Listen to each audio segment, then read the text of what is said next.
Hi, I'm James Naylor Green, Professor of Brazilian History and Culture at Brown University and the National Co-Coordinator of the U.S. Network for Democracy in Brazil.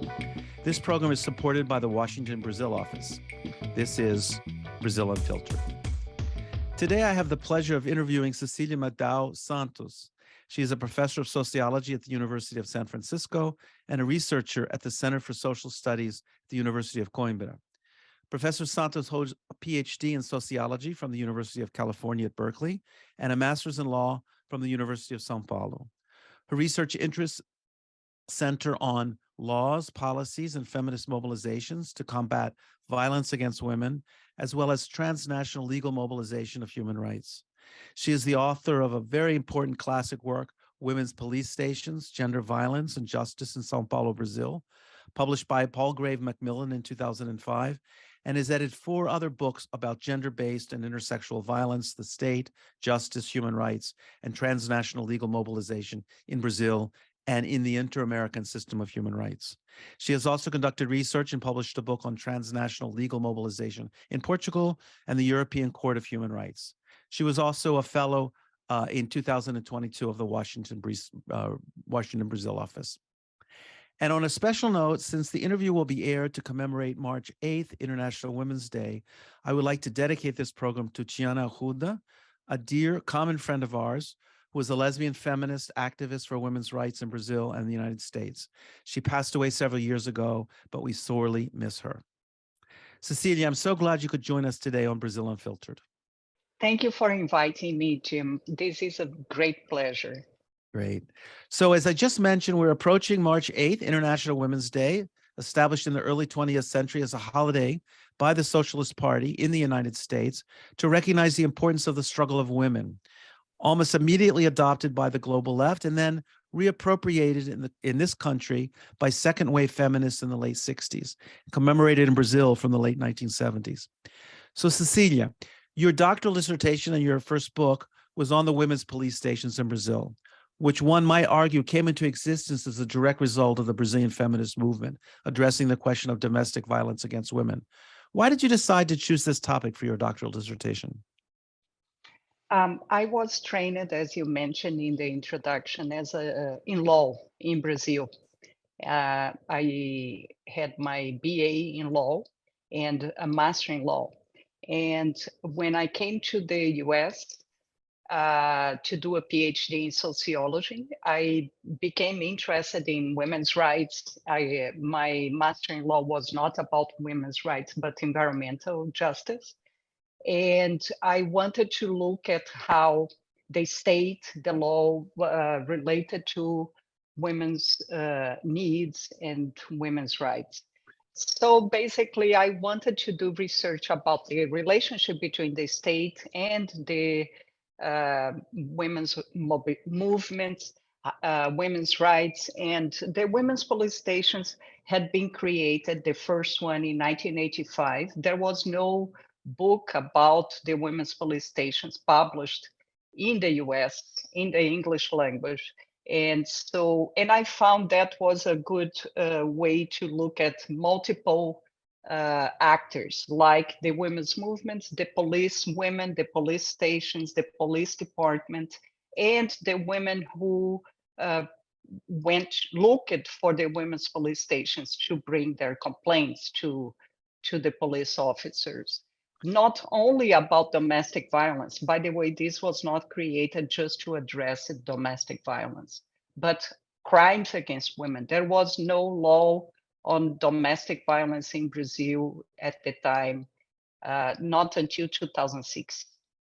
So, I mean, what was the impetus behind actually setting up something which was quite revolutionary at the time? I'm not aware that they had these institutions, women's police stations in other parts of the world, or maybe if they did in very few places. The first women's police station, as I said, was established in São Paulo by the Secretary of Public Security. And the women's movements were not demanding a police station on violence, to address violence against women, but rather to train police officers to take the complaints seriously. And there was a movement already in place in the 1980s to organizing service like the SOS Mulher, Women SOS, in different cities in Brazil. And the feminist movement did not trust the state or the police. This was during the dictatorship.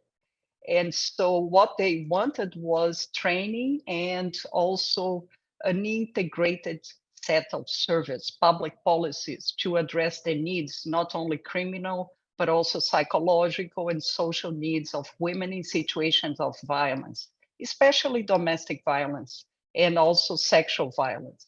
But the state responded with this proposal that was Temer. Michel Temer was the Secretary of Public Security at the time during the Montoro government in São Paulo. And then the women's organizations engaged with the idea, accepted. Also the State Council on Women's Rights in São Paulo. And then then the battle was how to shape the new institution and how to relate to the police officers, how to train the police women who were them starting to work for the women's police stations. Afterwards, this idea became very successful. Many women looked for the women's police stations. 500 women, the first day it was opened, there was a line of 500 women. It was in the news. There was even a series, a global network had like not a soap opera, but a series on women's police stations. And then afterwards, women's movements started to demand, and this is an ongoing demand to have women's police stations and also proper service. So this is a big question I'm going to ask you. So this is 40 years ago, and how in general terms would you assess the success, the failures, the problems, the challenges of this institution to address all these issues that women face on a daily basis? What would be your overall assessment? Yes.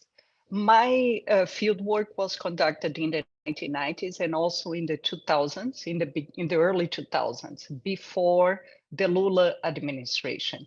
And there was no law on domestic violence, as I mentioned. And so the feminist struggles for public policies to address the issues of violence against women, not only domestic violence, have been a long-term struggle. And the Lula administration created a new federal institution that was very important, the State Department on Women's Rights, for policies for women. And that was a new, I would say, a new governmental initiative that promoted dialogues with the local and state level or governmental and non-governmental organizations, all working for women's rights, promoted a national policy for the first time to combat violence against women, with a series of conferences, of consultations, in dialogue with the organized women's movement, all sectors, and then the Maria da Penha law, which is the law that is specifically addressing violence, domestic violence against women, was created as a result of the women's struggles, of the women's movement, of a coalition also that was organized for the drafting of the bill. And the Lula government, the first term in particular, was very important in promoting that process in alliance with the women's movement. And so there has been a shift from only women's police stations, very few shelters, to a national, let's say, network of service, governmental and non-governmental, to address the problem. Regardless of that, the issue has not disappeared. On the contrary, violence against women and domestic violence against women in Brazil did not decrease. The service were not always working with the resources, and also not everywhere in the country. So there are regional difference between cities too, because it's not only depending on the federal government. And then with the change later, we can talk about this later, in the direction of Brazilian politics, national politics, especially during the Temer and Bolsonaro's administration, all of those policies were dismantled. And so that even aggravated the situation. So let me just clarify on the Maria da Penha law. What are the basic components of the law? What does it call for the state to do? The law has three major types of measures. One is the criminalization of domestic violence. It was already defined as a crime by another law from 2003, but it was only a definition of the crime added to the penal code. The Maria da Penha law increased the sanction, which is controversial, but that was a result also of the feminist demands not to trivialize the problem of violence. So there is a criminal component. The other important aspect of the law is protection, protective measures that the police stations, also the judicial system can establish to protect the lives of women in situations of violence if they are in an extreme situation at risk. And finally, the preventative measures. The law is like a public policy. It has several articles, it's very long, and so it addresses criminalization, protection, and prevention. Prevention includes, for example, education,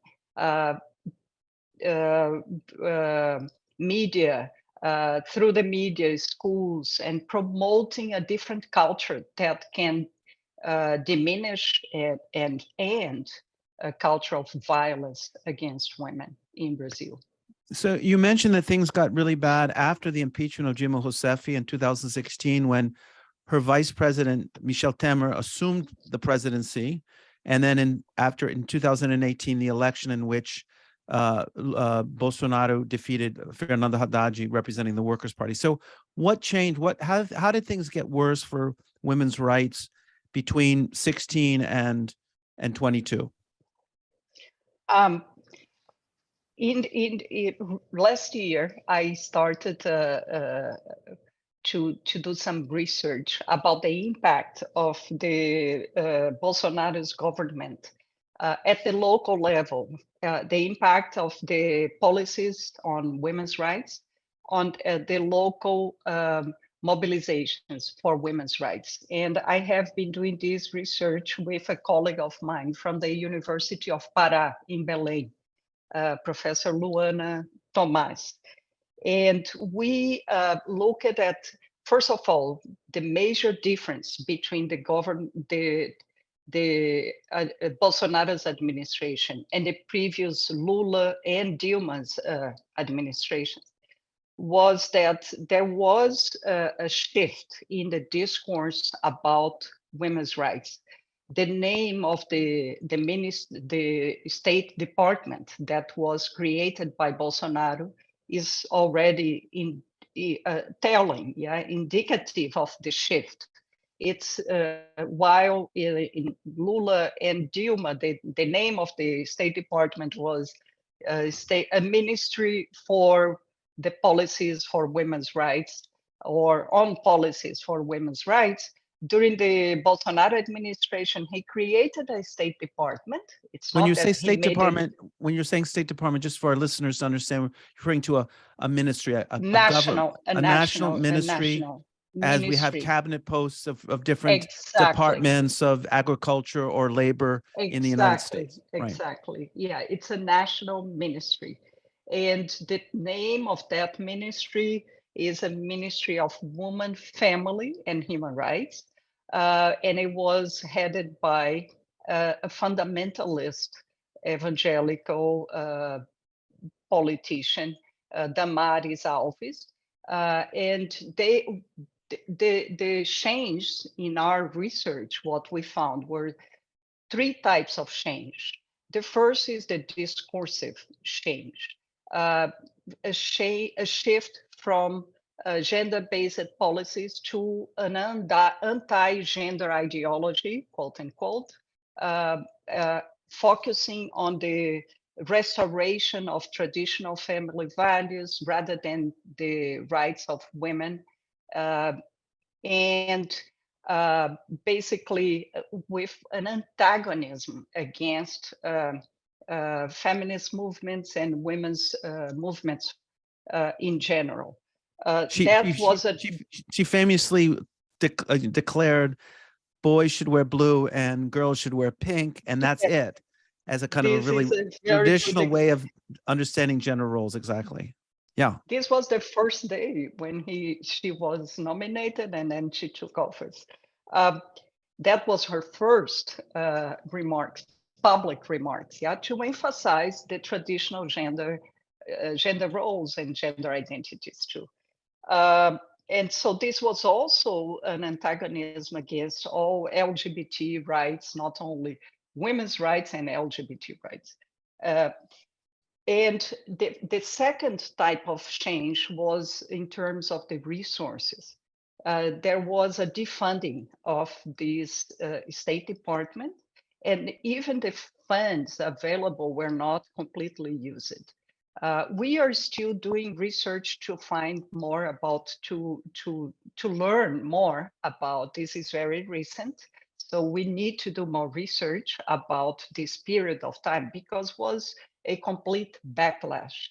And so the defunding is significant, and it really impacted local organizations too, governmental including, because the federal government was also transferring funds for many initiatives in coordination, always.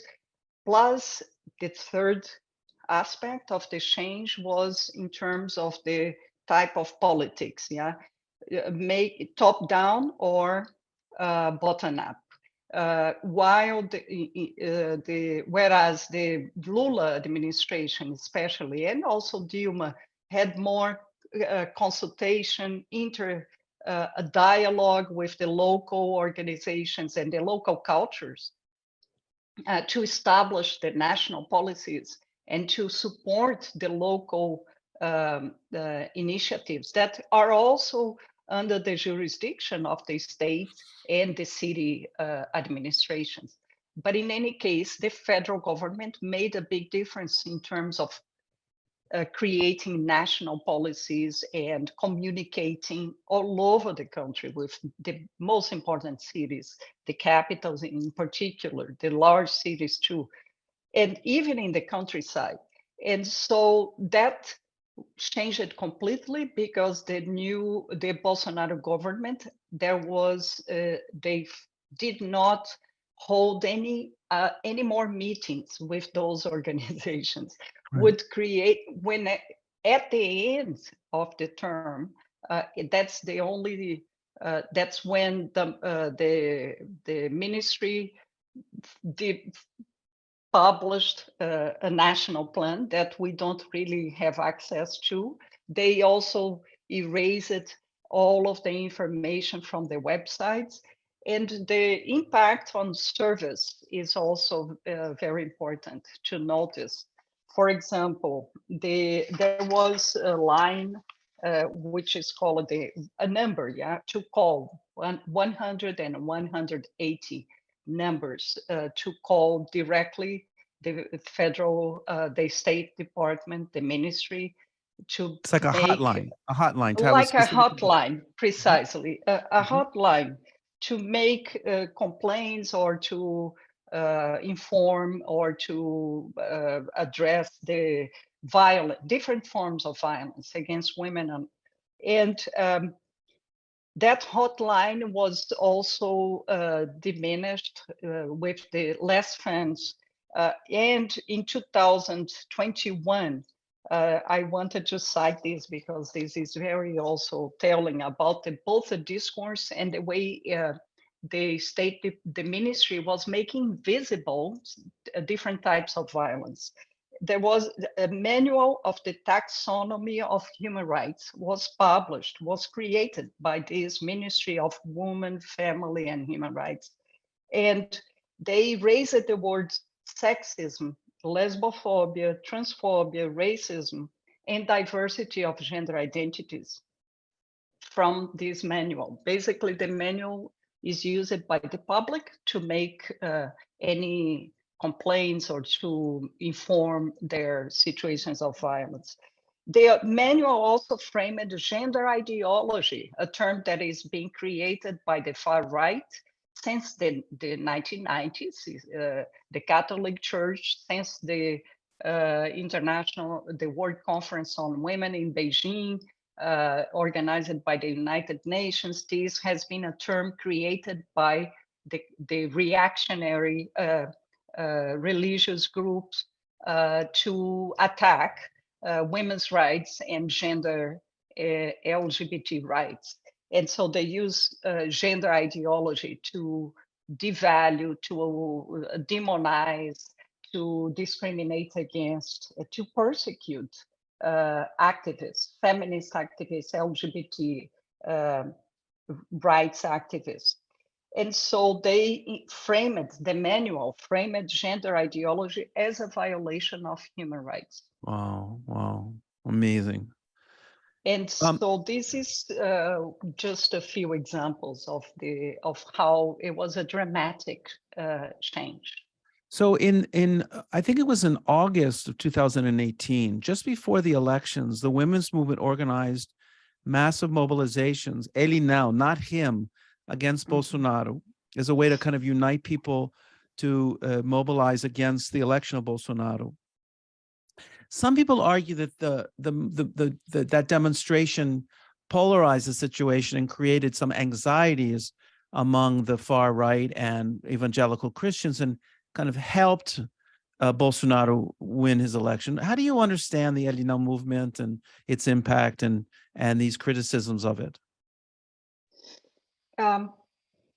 I don't agree with the criticism. I think that the polarization was already there, and this was a very important movement that, according to some authors, I just read an article published in Gender and Development, the journal Gender and Development, written by two Brazilian scholars, Afro-Brazilian scholars, Bruna Pereira and Macarena Aguilar. And they write about how Brazilian Black women resisted Bolsonaro's far-right government. This is a very interesting article. And they mention that in 2018, September 2018, was actually a Black feminist activist, Ludmila Teixeira, who from Bahia, from Salvador, who sparked the largest demonstration organized by women in Brazil's history. Over 2.5 million women went to the streets, in the Ele Não. That was a march, a series of marches all over Brazil to protest not him, Ele Não, right before the elections. This was in September of 2018, before the presidential elections that was going to be held to take place in October.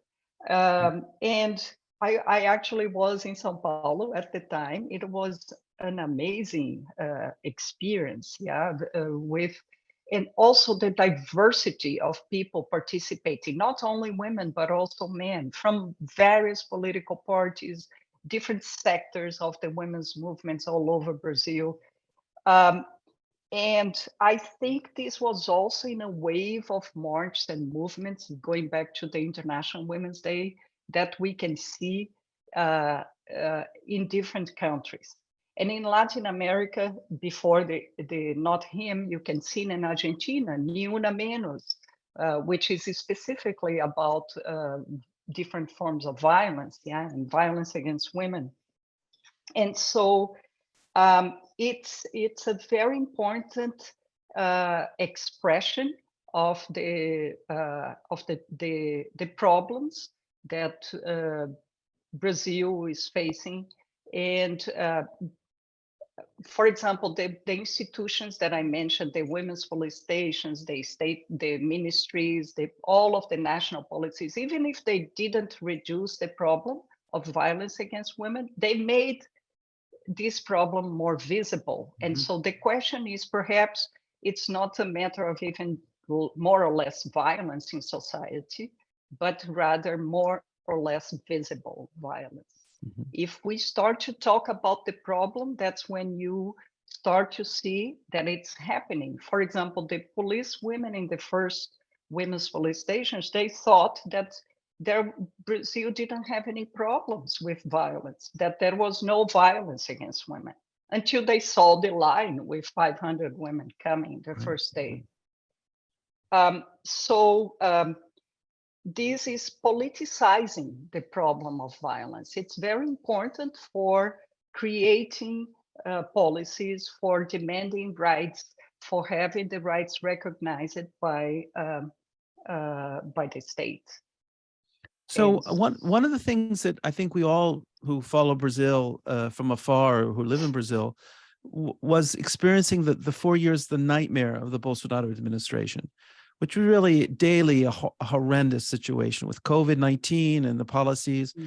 One of the things that I think was significant of the last 4 years, however, was the emergence and the strengthening of movements. The Black women's movement became very visible and strong. Black women were leading many mobilizations against Bolsonaro. There was a very clear notion that new agents were coming onto the political scene. Indigenous women were very, very important, and also mobilizing to raise consciousness about the treatment of indigenous peoples in Brazil. So there was a real movement, a united movement against Bolsonaro. How do you see that manifesting itself today? Where are these movements coming out of the 4 years of Bolsonaro with the new Lula government? Well, first of all, there is hope, which is important to use, to rely on that. Yeah, to have that is very important. And when we see the inauguration, you were there. It was very symbolic, and I think we need hope to continue fighting for change, for the rights of all women and men, yeah, and for LGBT rights, for also to confront racism, which is a structural problem in Brazil for a long time, yeah, for more than 500 years, and to confront patriarchy, patriarchy, cis heteropatriarchy. And so hope is like the energy. And I think the Lula government is restoring that, yeah, because we were not paralyzed because there was resistance, but it was very difficult. The pandemic plus the Bolsonaro and negationism, that was also negating a pandemic. It had also an impact on different communities that was devastating. And we can see now the indigenous peoples, yeah. Yanomami is a good example of that. So on one hand, this hope is very important. With the number of the ministers that we see, women and women of color now in the cabinet of the Lula's administration, this also brings us more hope, which is important, representation. On the other hand, the limitations must be also considered, so that we are not creating an illusion. And we should not rely only on governments anyway. So how to make change also in civil society, in the society, that needs to be done with and without the government, yeah, both inside and outside of the state. As Sonia Alvarez argued in the early 1990s, that is still an important strategy. And we have several types of movements. I think there are more movements, more young people mobilizing for new rights and for also restoring what we lost. And so that also gives us some hope. And for me, at least, if coming from another generation, and I see that taking place both in the internet and outside of the internet, in the streets, using different types of tactics, yeah, not only NGOs, non-governmental organizations, but also grassroots organizations, community organizations. So there are many people mobilizing and working with their own communities. So I think the limitations are, first of all, we are facing a pause. We are still in a pandemic, even though we feel like post-pandemic time. And there is a global economic crisis, war, and many impacts of this. Brazil is not isolated yet. Brazil is coming back, as Silvio Almeida mentioned in his remarks at the United Nations, the new Minister of Human Rights in Brazil, the first Afro-Brazilian Minister of Human Rights, which is also symbolic. We have a new Minister of Indigenous Peoples, Sonia Guajajara. That's amazing that we have that. It's not just symbolic, it's necessary to give, to recognize the voices of those who are struggling, yeah, for new types of social relations, new types of laws, new types of relations of power that can be more equal in Brazil and respectful of the different cultures. Brazil is very diverse, and so we also need to respect that diversity of cultures. And so I think the Lula administration started well in this respect. But there are, as I said, many limitations. The other limitation is the coalition, yeah, the political alliance that was necessary for the Workers' Party to be elected again, for Lula's election. And you can see in the list of the ministers too, including the women ministers, they are not all coming from the same political political side, because we did have an important democratic coalition that was necessary, but on the other hand, Lula needs to continue to make alliance, to be able to govern, to be able to have the laws and the policies passed in Congress. So it's not so easy. Brazil didn't have a political reform. The political system is very problematic, is corrupt. Corruption is systemic. And it's not only economic corruption, it's this clientelism and the use of the public resources for private interest with the private sector too, outside of government. And a group that, let's say, an elite, a small group of people who control the resources, the means of production, the media, and so on. And so it was necessary to be united, to make an alliance. But then now there are limitations. This alliance was needed and it was important, but it's also limiting the types of policies that Lula will be able to create. So and those the are, election was in my view.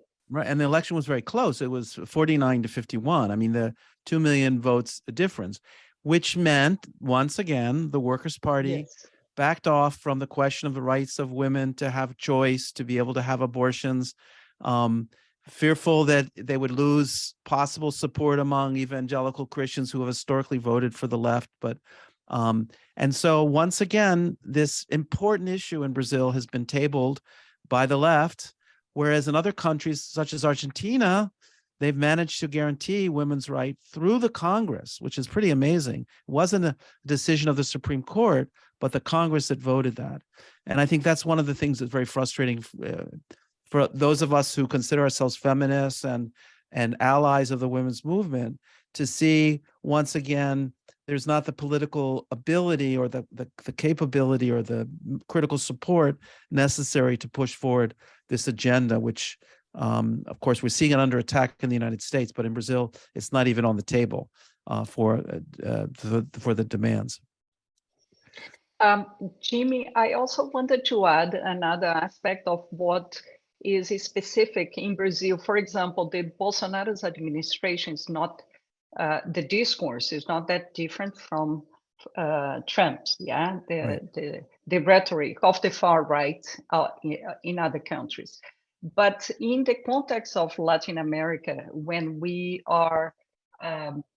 had military dictatorships, there is an additional aspect in the reactionary discourse that is necessary to highlight, and we see a reactionary movement in society, in general, with the protests, for example, the far right and attempted coup that Brazil faced in January.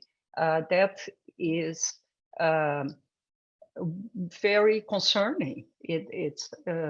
And one part of the discourse that is specific is this defense of the military regime.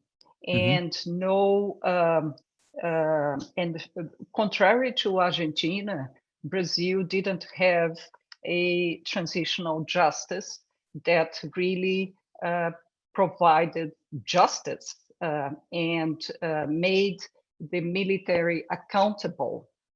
We had a National Truth Commission very late during the Dilma administration. As you know, you work on this topic too, and Tiana Arruda, our friend, and her family, Max Arruda, yeah, this is a struggle of the those who were submitted to torture, many thousands of people who were tortured, lost jobs.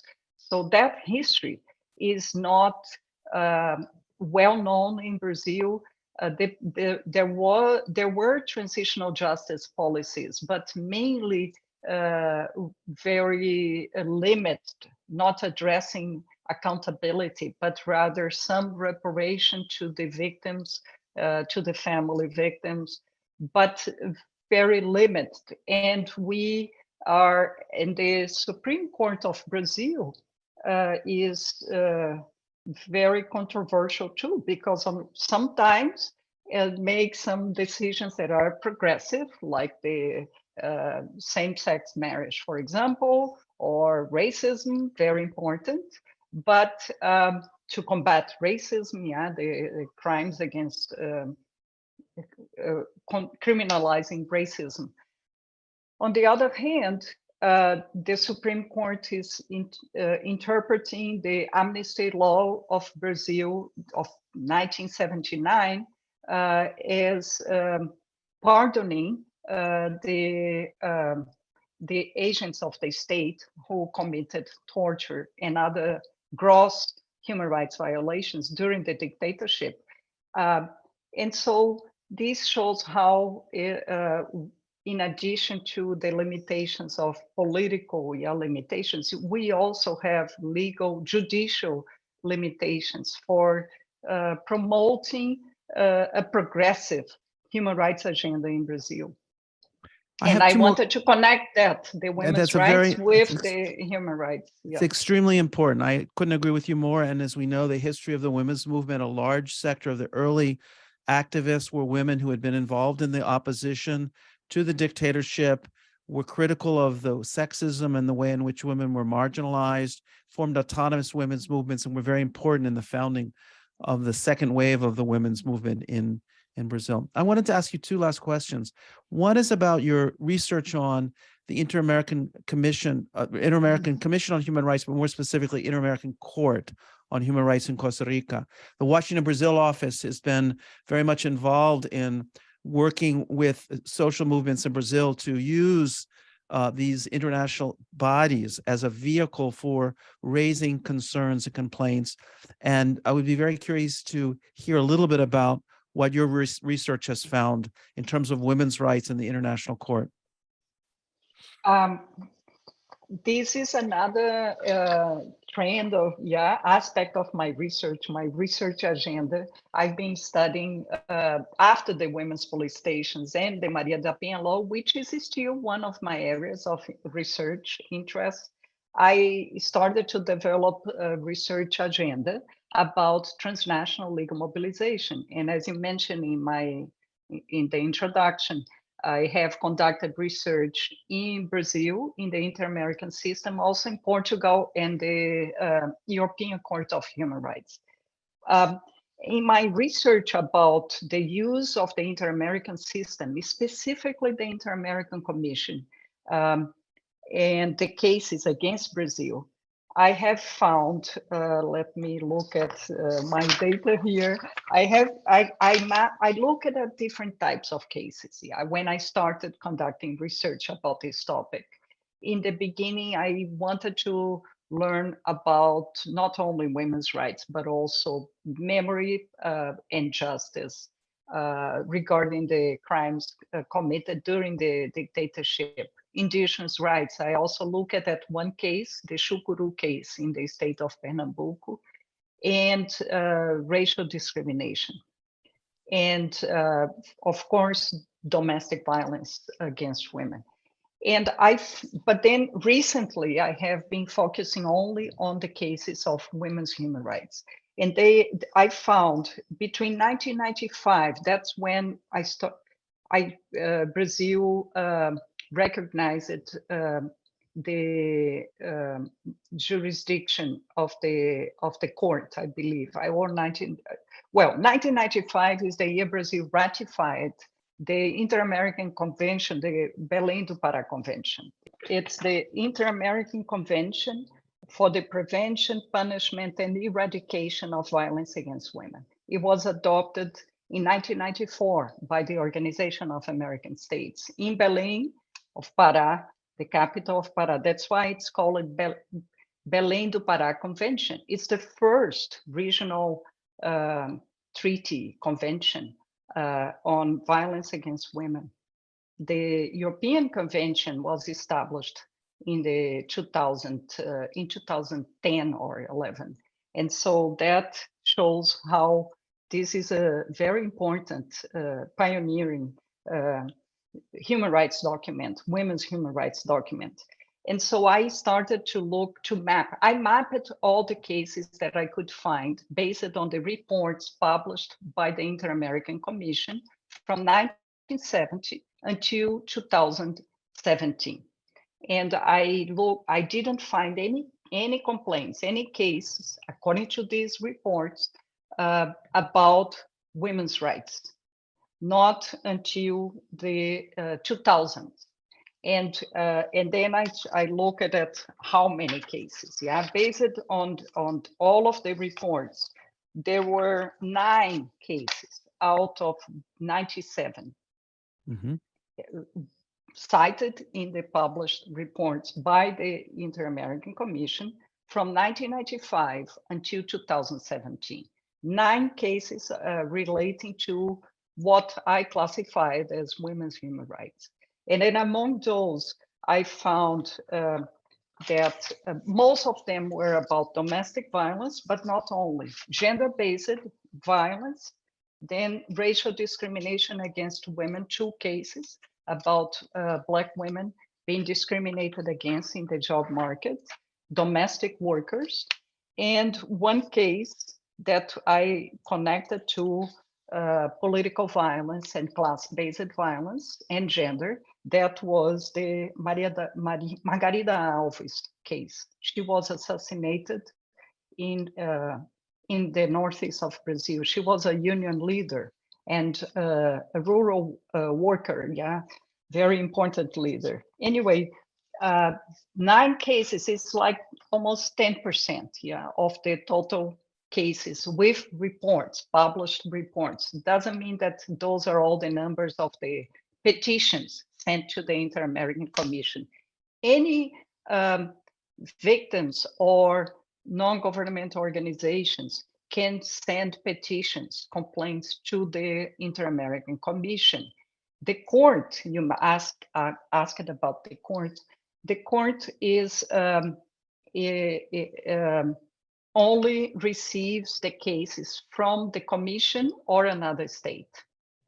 Victims cannot initiate a complaint in the court, but the courts that are sent from the commission to the court are very much, most of them are initiated by non-governmental organizations in alliance with grassroots groups and victims or family victims, and very diverse And types of petitioners. Yeah. Can we see any positive rulings that have made an impact besides just the ruling on paper that have really changed policy and governments in different countries of Latin America and the Caribbean? Yes, this is a very important question. First of all, the way I'm looking at transnational legal mobilization and how these actors, yeah, the NGOs, the human rights NGOs, feminist organizations started to use the system for the first time in the 1990s, which is important too. They are learning, yeah, so they are learning from more specialized NGOs, and they the most important case regarding women's rights in Brazil is the Maria da Penha case. This was a woman, Maria da Penha is well known in Brazil, but for those who may not know her, she was a victim of attempted murder by her former husband, and she became paraplegic as a result of that violence. And she was struggling for justice for almost 20 years until her case was sent to the commission in 1998. That was not the first case. Brazil, the first case that was sent to the commission was the Márcia Leopoldi case. Márcia was assassinated by her ex-boyfriend. And her case, the petition, the first petition was sent to the commission in 1996 by União de Mulheres de São Paulo and Daisy Leopoldi in partnership with Cladem Brazil, CEGIL, the Center for Justice and International Law, and Human Rights Watch. But that case was not successful, and it's not well known. The Maria da Penha case, initiated in 1998, was admitted by the commission, and then the report was published in 2001. And it had a political symbolic impact. It was also used as part of the campaign for the Maria da Penha law. So it was important. And the law was named as a form of symbolic reparation. Maria da Penha, yeah, laws don't have name, but that law was named by Lula, the president at the time, when he signed the law. And Maria da Penha was invited for that ceremony, and it was in the news all over Brazil, radio, television. So that law, which is a result of the women's movement struggles for confronting domestic violence in Brazil, that law is very well known in Brazil. So I would say the case helped to promote the campaign. On the other hand, the commission, the court, the system, it takes a long time to process the cases, to respond. And this is an issue. The system is also very limited. It depends on the government. It's an intergovernmental system.